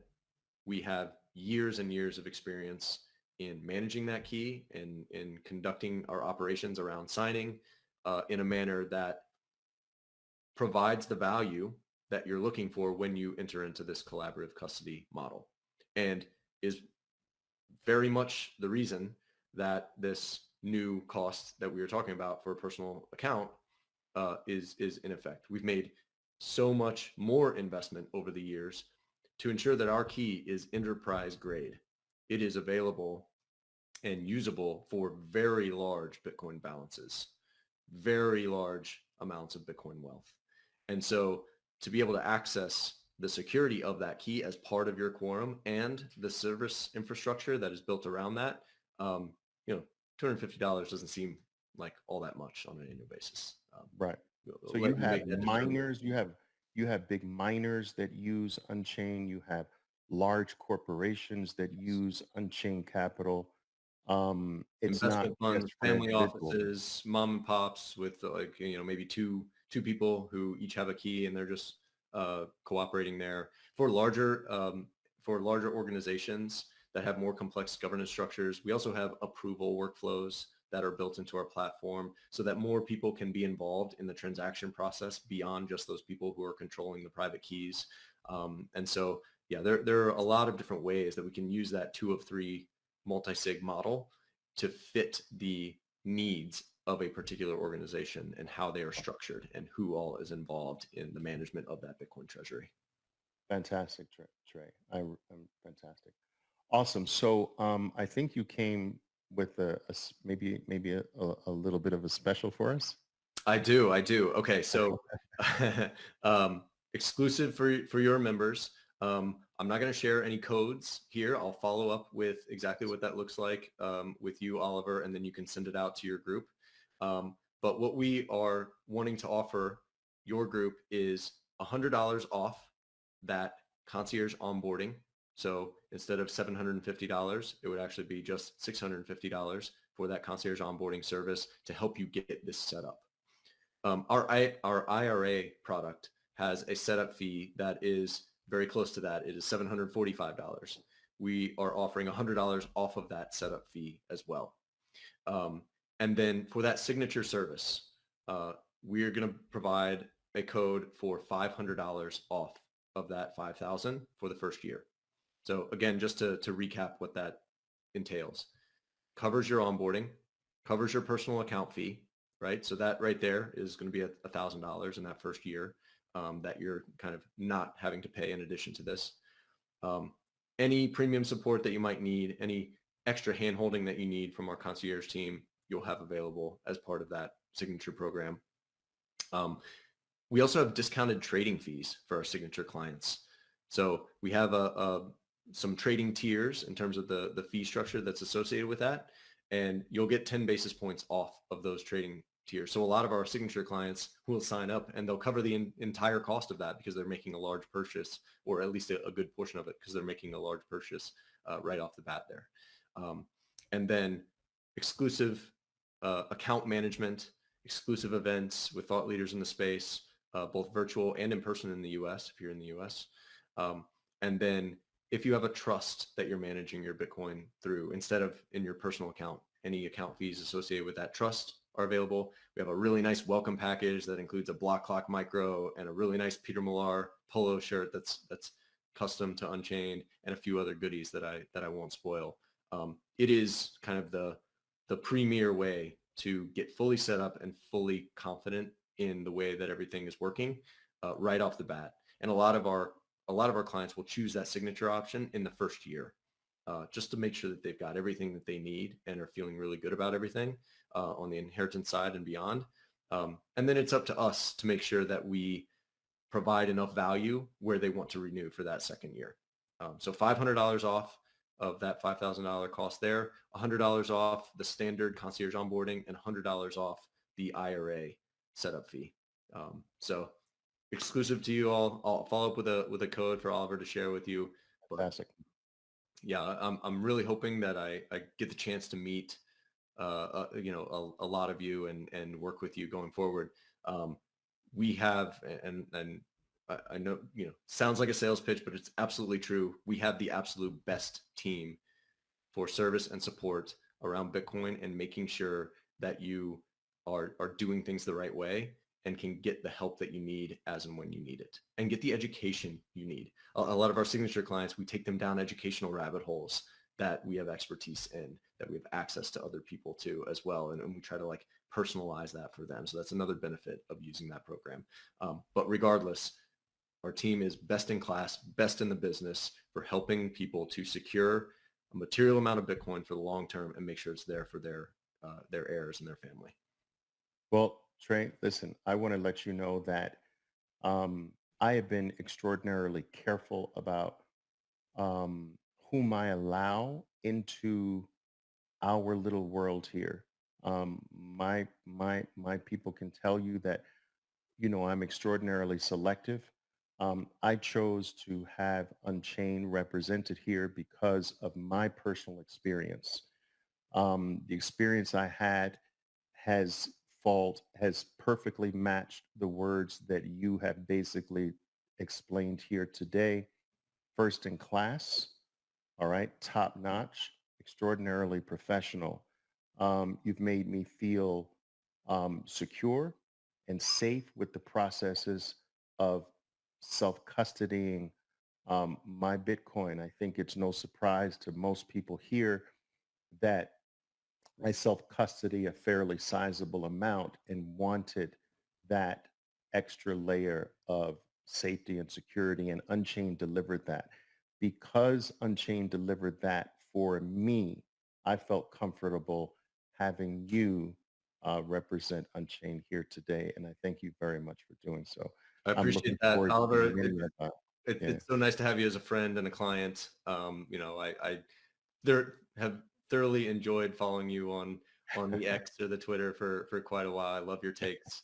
I'm a sucker for the bull juice stuff as much as anybody is. I try to feed into that machine as much as I possibly can. And I view this is the way that I approach working with Unchained and working with this business and helping us to help other people. I view this as the biggest opportunity of my lifetime and my career to be able to lean in to help as many possible people as I can over the next couple of years as Bitcoin like kind of goes mainstream. Like we're at that inflection point. The adoption curve is going to accelerate, I believe. Things are going to be wild, just like absolutely wild over the next couple of years. It's going to be so crazy. I can't wait to see what happens. And I'm here for it, man. I'm excited and ready to go. One other thing I wanted to just mention for anybody else who is still on the fence, you've got some other questions and that kind of thing. Of course, you can hit me up on Twitter, like I said, at @TS_Hodl, or you can reach out via my personal website, treysellers.com. We also offer at Unchained complimentary consultations. And so that is a 20-minute conversation with myself or somebody on my team to just guide you through all this stuff. It's complimentary. There's no obligation or anything like that. You just get some dedicated personal time where you can ask the questions that you need to get answered, and then we'll help get you started down the path that makes sense the most for you. That So is what I did. I did a 20-minute call. I had my questions lined up, things that I wasn't clear about, things that were a little hazy for me.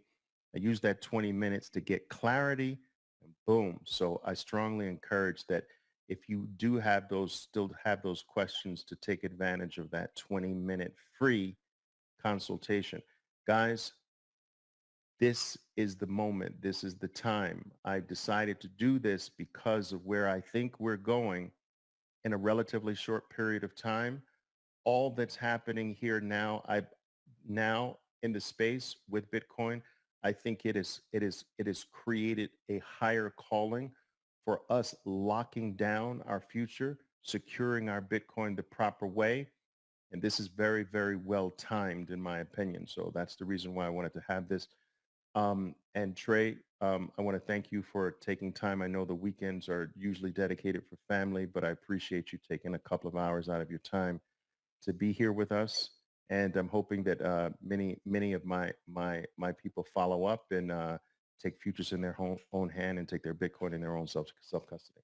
absolutely, yeah. I'm looking forward to getting back to my family and friends, Oliver, and I consider Oh, you a fantastic. good friend. So, Thank you. All right, my friend. all right. All right. Ciao Thank for you now. all. All right. Thank you. Ciao. All right, guys. Look, I can sit here and take a number of your questions, guys. I hope you appreciated that. But I do want to let you know that, guys, I think that there's a very good possibility that this cycle over the next 2 years takes Bitcoin to being in the number one spot outside of gold. I think that this becomes the most valuable asset on planet Earth. And with that being the case, you have to start thinking about securing this the proper way. Some of you are going to be okay still staying with single signature, one wallet that secures your one key. That is great up to a certain point. But if things start getting to the place where you feel your value in this, especially if Bitcoin goes to over $100,000 a coin, if that starts to become serious for you, one is doesn't cut it in my opinion. One key does not cut it. You need to, because if something happens to this one, everything is gone in your life. And so eliminating that single point of failure and spreading the risk out over several is the way to go after a certain point. Many of you, this is not for you, but some of you it is. All right. And some of you might need to take that step to go from one to three, two of which you control. All right. And you have to determine that. And again, if you're not sure, you just give them a call and set up that 20-minute free consultation. English and Spanish. Multisig, globally available, all right, almost in all 50 states except for. And what I love about it is that I buy directly into my vault and I eliminate that extra step. Now, when I buy from Swan, I have to actually move it from Swan to my vault. All right. So I'm buying at Swan, moving, and then later when it becomes available, moving it from Swan to my vault. If I buy on Coinbase, when the Bitcoin is available on Coinbase, I now have to move it from Coinbase, get charged a miner fee, the miner fee to move it to my vault. When I buy directly from Unchained, it goes directly to my vault. Now, you don't have to buy. You can continue buying from Swan. I do as well. You can continue buying from Coinbase or wherever you buy and just move it to your vault. But I like to buy directly through Unchained from time to time because if I'm buying in decent chunks, it just goes straight to my vault and I don't have to worry about that second step. Do you understand? and it's locked there forever until I want to access it. All right. So anyway, let me take a couple of your questions here. Yes, Unchained is available in Mexico. You can self-custody using their services in Mexico, of course.